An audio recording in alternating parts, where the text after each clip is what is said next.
Check. Check. The Republican Zone is brought to you by Drew Murray. Good afternoon. You're watching Ushla Media and the Republican Zone. I have on my show today my good friend Rob Jorden, president of the Pennsylvania Log Cabin Republicans. So, Rob, you've been on my show again. Thanks for You've been on my show before. Thanks for coming back. Thank you for again. having me back. Yeah. Now, for those who don't know, because I'll be honest, I think I said this story last time when I first met you. Well, not when I first met you. When you told me you were endorsing me in 2019, you were like, "I'm with the blog." I met you and talked to you, like, "Yeah, Drew, I'm president of the Log Cabin Republicans. We're going to endorse you." And I was like, "Thank you. That's awesome." And I turned around, I Googled Log Cabin Yeah, Republicans. you're like, "What's Log Cabin Republicans?" I have no idea what Republicans? Log Cabin Republicans are. And I say this unfortunately because a lot of people think Republicans, LGBT, that most are, or not most, but they think Republicans are opposed to. And they don't know that there's actually a group like yours. So explain to people what is the Log Cabin Republicans? Sure. Log Cabin Republicans refers to Abraham Lincoln, who was our first Republican president, and rumored to be possibly in the LGBT community. So we take the title from Abe Lincoln, Log Cabin Republicans, and we are the conservative movement of lesbian, gay, bisexual, transgender Republicans around the country. We operate by chapters, so we have regional chapters like the Philadelphia chapter associated with. We have New York City, Florida, Texas, California, a lot of big chapters around the country. But we all come together as a national organization to support federal candidates. And then on a local basis, like with you, we seek out local candidates, state candidates to support and get the message out that it's okay to be a conservative LGBTQ community member and have those viewpoints. So often when we started, we felt like we were shut out, that it was going so woke, we did not have a voice. So our organization has grown significantly in the last 10 years as the other side has gotten less inclusionary and more exclusionary. Mm-hmm. So people are surprised when I tell them that. I'm like, there are gay Republicans. And they're like, no, they're not. I go to your events a lot. And I'll be honest with you, most of your members, I'm a moderate, are way more conservative than I am. I mean, I am they look at me as I'm not going to say rhino, but they look at me because I used to be a Democrat. You used to be a Democrat. I was going to say, in many ways, we're very similar. I mean, we kind of came over at the same time. I think, I don't want to speak for you, but, when I would tell people I support the LGBT community, they'd be like, well, that you're a Democrat. Or actually, I should say, I thought I was a Democrat because I supported the LGBT community. It was like, I support unions, I'm this, that. I'm like, I was always a free market capitalist, but I was like, oh, well, I support the LGBT community. That means I'm clearly a Democrat. You probably felt the same way. Like, I am a gay man, I'm a Democrat then. Exactly. Yeah. The message, now when I was in college, I was Villanova University College Republican president. I loved Ronald Reagan. But after that, when the Clintons came around, a lot of us in the gay community, as we came out, identified with Bill and Hillary Clinton. So we gravitated towards the community. It was assumed you would be Democrat because Bill and Hillary were Democrats. So back in that era, a lot of us were Democrats, and some of our strongest members now are former Democrats like myself, who just want to have a voice and a place at the table and a big tent to share messages and have a conversation. Many of us are so active now because we felt shut out in our own community, in the neighborhood, in the William Way Center, wherever. Felt like you could not even speak about other viewpoints than the ones being put out by the far left. And you mentioned the William Way Center. I believe I remember a story where you were supposed to speak there 4 years ago at this point. And what happened? So 4 years ago, the William Way Center invited me to come speak. They knew about our chapter, the Log Cabin. They wanted the viewpoint shared because several people in the William Way Center had asked for the viewpoint to be shared.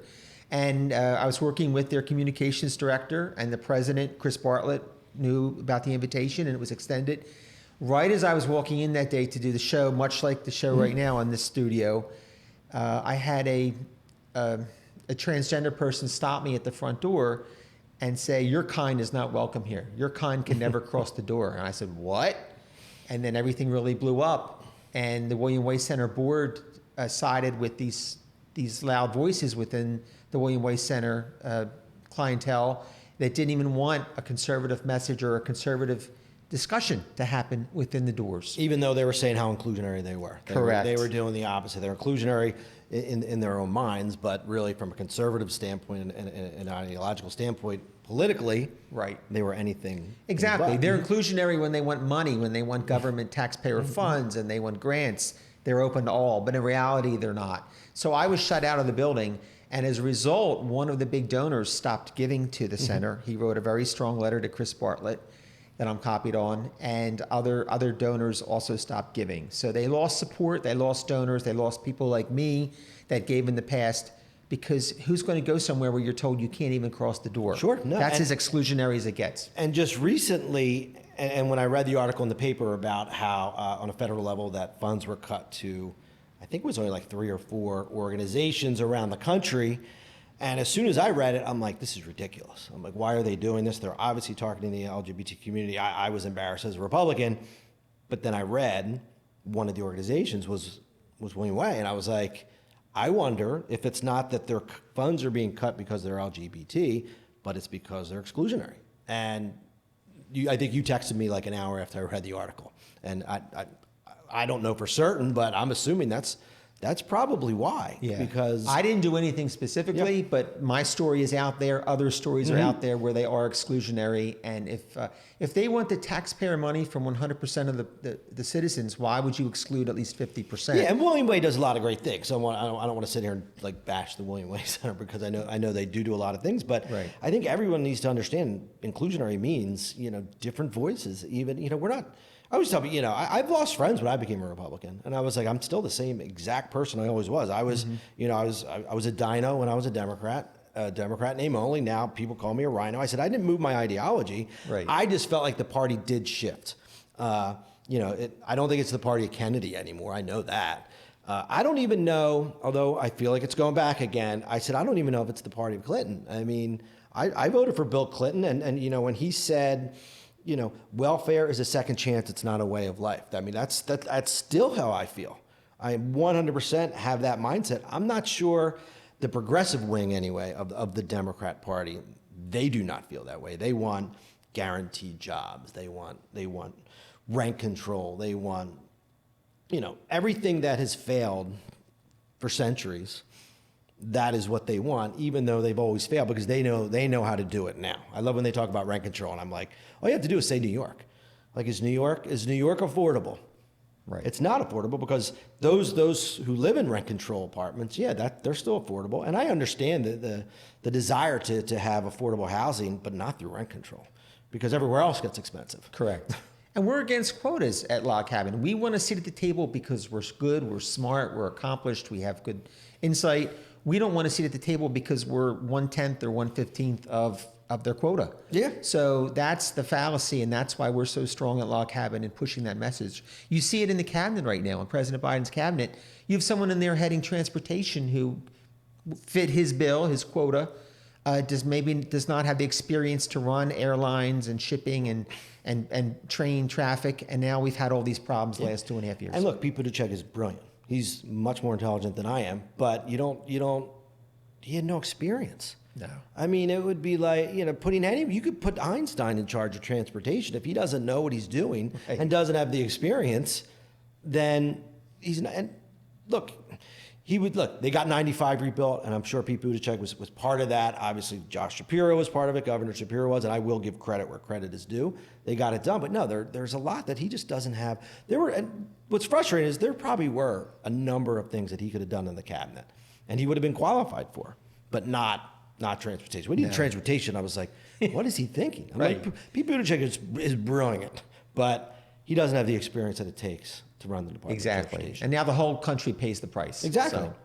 So the primary this year in the city of Philadelphia, I don't know about you, but I was pleasantly surprised on how a lot of those races turned out. The progressives did not do as well, honestly, as well as I thought they were going to do. I thought it was going to be a progressive wave, and a lot of people were nervous, but it didn't happen. and I'll use Helen Kim as an example. Helen's a friend. I said I don't pick my friends based on their political ideologies, or else I would have no friends in the city of Philadelphia because there are not many Republicans in the city of Philadelphia. Although I think there are a lot more conservatives than there are registered. But I thought Helen was a shoo-in. If you asked me in January, I said Helen's going to win. I said Helen's base is going to get there. They're going to get out the vote. The more people running for mayor, the better it is for Helen. And I was like, I thought she was a shoo-in, but it didn't have what I'll call an old school Democrat in the primary. We still have a general. I remind people that all the time. David Owen, Sherrell Parker will be running for the general, but Sherrell Parker won the primary. I was not expecting that. What were you thinking? We weren't either. I was thinking it was going to be a progressive, but again, the progressives are tied to the crime increase in the city. And average Philadelphians don't feel safe in the city. Exactly. We in our community, we frequent the neighborhood in Center City. And many people now will cut their evening short at 10 o'clock, where we used to stay out till midnight or 2 a.m. You don't want to be walking in Center City. What time would you cut it to? Come on now. 9 p.m. Ever, midnight? Maybe 9 p.m. What did you ever cut it at midnight ever? You got to say 2 or 3. Oh, yeah. We were out till 2, 3, or 4 a.m. sometimes. Exactly. Some of the after-hours clubs. But crime is really, I would say, the number one kitchen table issue in the city, and I believe that's what drove the results of the primary. Sure. I was at City Hall last night, and there were just a number of people. Look, I'm empathetic to people who are homeless, and I want everyone to get help, but there were scores of homeless people around City Hall, around MSB, and I was actually going to get Christy, picking her up near City Hall, and I'll be honest, 5 years ago, I would have told her to walk home. It was only 9 o'clock at night. It wasn't like it was 2:30 in the morning. Right. But I said, I was coming back from an event. I'm like, I will pick you up. Do not walk home. I didn't even want her getting an Uber, because if she had to walk outside and wait, I was nervous for her. And I blame it on District Attorney Larry Krasner. I'll say the name. I mean, if you look at the variable between, before he took office till now, and just look at the murder rate. Look at data, something you cannot refute. The murder rate is almost twice as much as it was the year before. One of the safest years, by the way, was the year before he took office. And look, the pandemic absolutely had an effect on things, and I'm not going to blame. And when murders did spike, yeah, the pandemic had something to do with that. But the bottom line is, when you have progressive policies, when you don't prosecute crime at every single level, I call it trickle-up criminality. When you just tell people they can go into a drugstore and take out $499 worth of product, and we're not going to do anything to you, then it leads to larger crimes. Exactly. It's a huge quality of life issue, especially, again, for those of us who frequent Center City. And you go to the drugstore or the convenience store, everything's locked up. You have to ask for it to be given. You're always wondering who else is in the store. Is there someone going to rob it while you're there? Is another concern. And then if you like, I like the high-end stores once in a while to walk through. You're wondering if there's going to be a heist there or an action. So it just leads to not loving the things about the city that we all used to love and wanting to get out. I don't have a drugstore within 2 blocks of my house.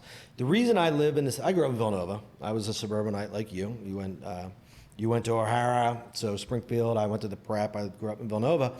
I wanted to be able to walk to everywhere. I always said I want to be able to wake up in the morning, get a newspaper, and be able to walk to a restaurant. I don't walk to get a newspaper anymore, but that's what I wanted. I wanted to be able to walk to everything. Now, it's not super far. The closest drugstore, though, it's like 7 blocks, which is not a lot. It's, 3/4 of a mile, basically. But when you live in the city for convenience, and we used to have basically, by the way, 2 or 3 within a 3 to 4 block radius. They're all closing now.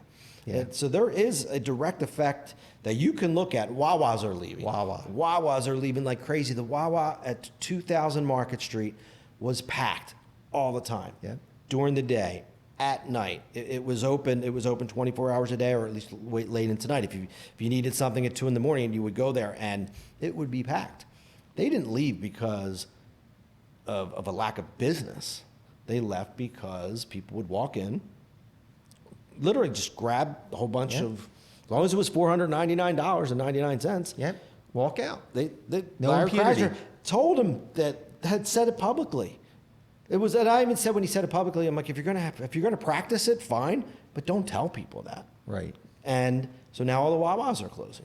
I heard there's one in Logan Square, but north of the Parkway, I heard that one's closing. They're all leaving. Yeah. And it's sad. I mean, it's not like Wawa's the be all and end all, but the more businesses leave, the worse off it is. Yeah. And I know what people say, no, is the pandemic and people aren't back to work. And that is absolutely part of it. But the most part, it's quality of living, it's crime, and that's why these stores are leaving the city. But part of that is companies may not want to bring people back in Center City if their workforce doesn't That's a feel great safe. point, yeah. So that's the pushback. A lot of workers in Center City are saying, I don't want to go back 5 days a week. It's not safe. Yeah, Christy So- has a friend who was mugged, and she's like, I'm not going back to the office. Yeah. It was kind of toward the end of the pandemic when businesses started to say, okay, come in once a week, twice a week. She was mugged, and she's like, I'm not going back into the city. That's if you're scared, and it goes on to public transportation as well. I mean, public transportation's a problem. Now, part of that is because they don't have enough officers because, we were going to defund the police. We were going to do all these things that the progressive movement wanted. So now, I mean, the Philadelphia police force, we're down 1,300 officers. We don't have enough police, Philadelphia police, let alone SEPTA police, because why would anybody want to go into that profession when you were Right. told on a daily basis you're a bad person, you're not doing a good job. Right. I mean, so and it's only going to get worse. I tell people that there are a lot of officers who are going who are set to retire. You can tell that from the drop program. We're going to lose a lot more officers than are coming in. So that 1,300 numbers is only going to keep increasing, and crime's unfortunately only going to get worse until we can recruit and get that force back up to full force. Right. I mean, you left the city. You're no longer in. And did you sell? I know you had both houses for a little while. Yeah. You? Yeah. Northern Liberties is gone, and now it's Swarthmore. Yeah. Did the crime play a role in your decision? Yeah. I'm a huge walker. Yeah. I love to walk miles a day if I can. And I didn't feel safe walking back from Center City at night. I had a couple experiences where I was this close to something, and I had an angel on my shoulder and got through it. But it's just the experience many of our community are experiencing. It's just not safe at night. No, you don't feel. And I go back to that example last night when I parked. I walked to where Christy was at City Hall, and I was like, I don't feel safe here. Like I never felt unsafe in Center City in the almost 20 years I've lived here, day or night, no matter what time of day. Sometimes in the middle of the night for work, I'm going to construction sites at 3 a.m. Never once was I like, wow, this does not feel safe. And Love Park's the same way. I walk through Love Park. I've walked through, obviously City Hall in front of the MSB building. It is not safe. It is not as safe as it used. It's not the wild. I tell people in the suburbs. I said it's not the Wild West. Like people, you watch the news, you think you're ducking, under gunfire. Although in some areas people are. I mean, it's that scary. But to me, it feels like Gotham City. Like you never know when there's someone behind you. You're just never sure. No, and that's my head has always been on a swivel since I was growing up. I went to St. Joe's Prep at 17th and Girard when that was it was a tough area and I would come home, later if I had football, so I'd be out, it would be dark sometimes when I was leaving the prep, but my head's always been on a swivel just in case. But I will tell you, 17th and Girard in 1989 is nothing compared to Broad and Market right now. And that says a lot. I mean, we were taught at the prep, you never, if you come back late at night, it was the 2 bus you would take, like never take it by yourself. Like always make sure there was someone with you. Now that's the way we are in Center City. A lot of our club takes offense with the ATVs that just seem to be riding with impunity. Like who thinks this is fine to have these gangs of Mad Max gangs, roaming the streets and sidewalks and putting everyone's safety and security in jeopardy. Yeah. And look, they know and understand that there's no culpability. And that is probably one of the tougher situations. I don't necessarily know the answer now, but when you have this culture of you're not going to get in trouble if you do something illegal. I mean, it is tough. The police don't necessarily want to chase because if they do chase, then, and you've seen it even in some circumstances, they go up on the sidewalks all of a sudden, so everyone is put in danger. And some of these people on the bikes are just kids. You have the adults leading them, and then, it's a complete disgrace. You see these like 20, 30, 40-year-old men And then like right behind them are like 10, 11-year-old kids. Right. So that's a challenge, but it goes back to culpability. It's lawlessness. They think they can do whatever they want. And that's a great point. That's a quality of life issue that I hear a lot in Center City. And people are like, well, just build them an area where they can ride their ATVs or dirt bikes. And I tell them, well, number one, two things.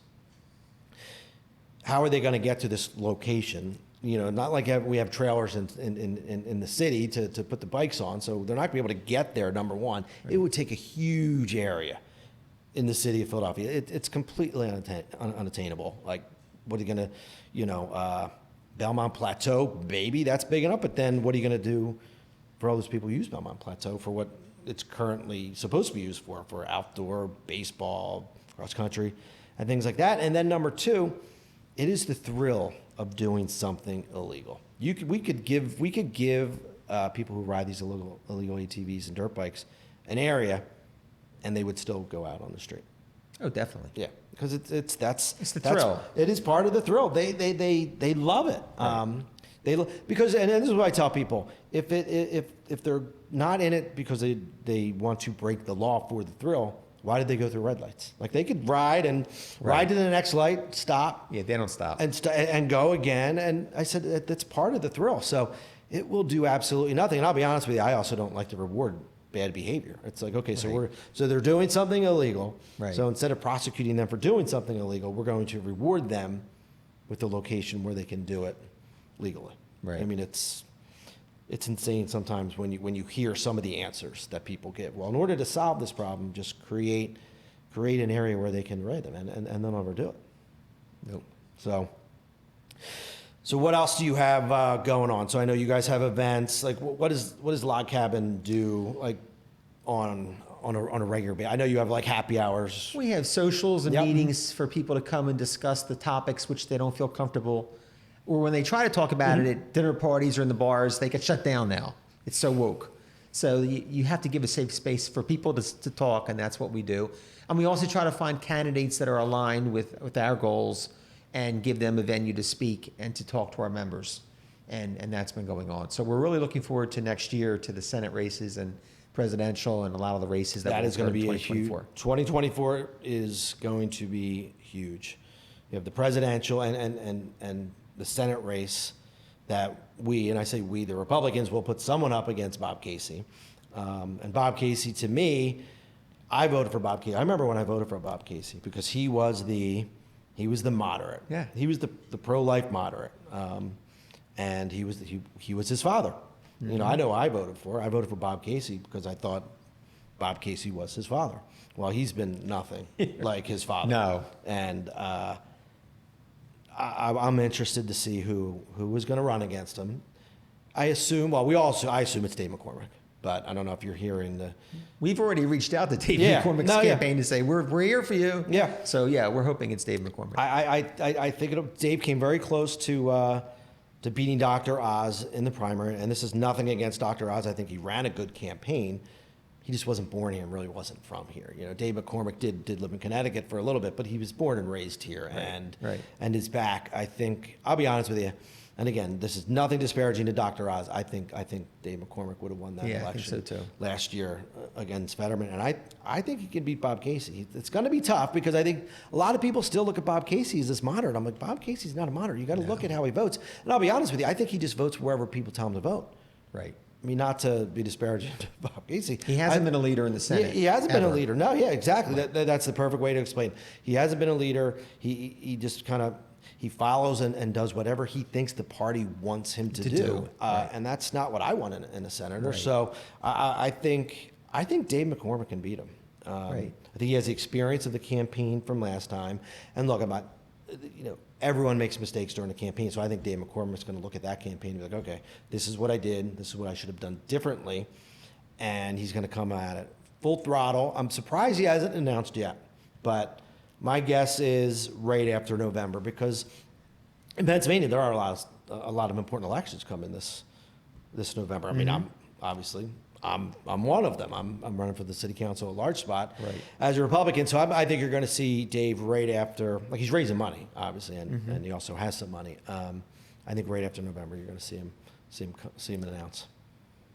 Yeah, we're excited for Dave. No, I think he's going to be a great candidate. I think he'll be great in the Senate because I think he's one of those people. Let's face it, he's not going into the Senate for the money. So he has much more money than both you and I have combined, and maybe 10 times that. So, and I think that's a good way.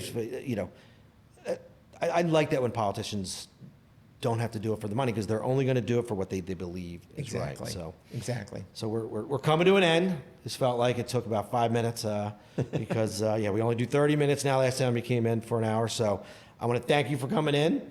We're going to have you come in again. Thank you, Drew. We'll have you maybe even come in before the election, or if not, we'll come in right after for a victory We'll give our celebration. prognostications. Yeah, exactly. Yeah, we'll come in views. for the victory celebration after I win on November 7th.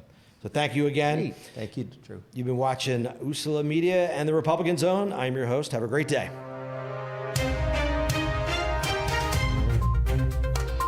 The Republican Zone is brought to you by Drew Murray,